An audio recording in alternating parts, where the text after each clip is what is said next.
हे बाबा धवलेश्वर महाप्रभु कलानंदीर धड़ा होइथिबा महाप्रभु धवलेश्वराय नमो नमः।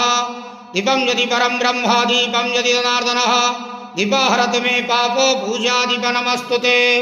बाबा धवलेश्वर महाप्रभु संसार सुखी रखंतो।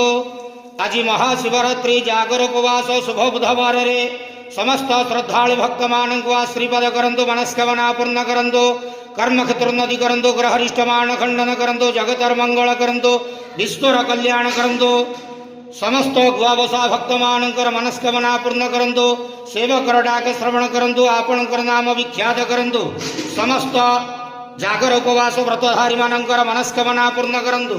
हे बाबा धवलेश्वराय नमो नमः। संसार सुखी रखंतु नंदे गवार हरि बोलो। आज महाशिवरात्रि जागर उपवास रे समस्त भक्त मान को आश्रीपद करंतु नंदे गवार हरि बोलो। बाबा धवलेश्वराय नमो नमः।